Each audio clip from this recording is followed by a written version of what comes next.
আমি লাশ মাঠে দিতে দিব না।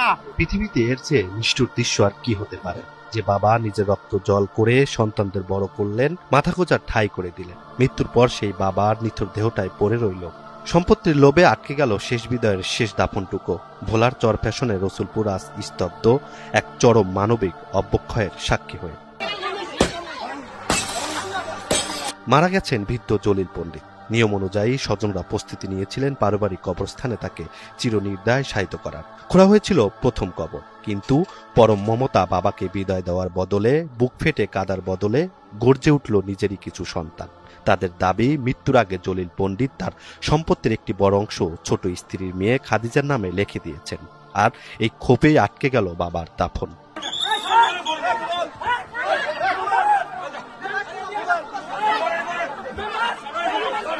প্রথম কবরটিতে দাফন করতে না পেরে নিরুপায় হয়ে মাটির উঠানে দ্বিতীয়বার কবর করা হয়। কিন্তু লোভের আগুন যেখানে অন্ধ করে দেয় বিবেককে, সেখানে সম্পর্কের কি বা মূল্য আছে? দ্বিতীয় কবরেও দেওয়া হলো বাধা। নিথর দেহটা উঠানে রেখেই ভাই বোন আপনজনরা মেতে উঠল বাগবিতণ্ডা আর হাতাহাতিতে। যে লাশ দেখে মানুষের চোখ দিয়ে জল পড়ার কথা, তা দেখে সন্তানদের মনে তখন কেবলই ক্ষোভ আর হিসাব নিকাশ।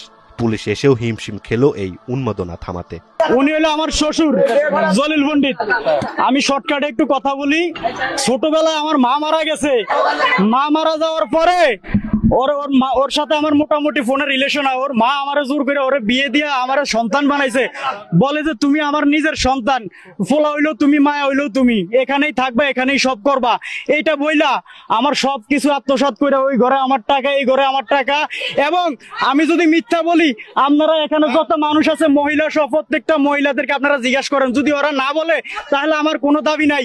আর যদি বলে হ্যাঁ আমার টাকা পয়সা আছে, তাহলে আপনাদের মাধ্যমে আমার এটা সমাধান করে দেন, তা নাহলে আমি লাশ মাঠে দিতে দিব না। দাফন আমার বাড়িতে দাফন করবি, এই জন্য টাকা দিয়ে ওইদিকে করতে রেছি। এরা মাটি যদি দিব না, ওই কইতেছে যে আমি টাকা দিয়ে আমার বাপের মাটি দিবি, এলাকে কইছে তোমার বাপের মাটি দিব না। এই জন্য আমার বাপের আমরা এদিকে দাফন করতে রেছি। আমার বাপে উচিত করে গেছে আমার দাফন এদিকে করবি, আমার কোন জায়গায় মাটি দিতে দিবি না। আমার বাপের কথা কয়ে গেছে, আমরা এই কথাই দিচ্ছি। ঘন্টার পর ঘন্টা কেটে গেল।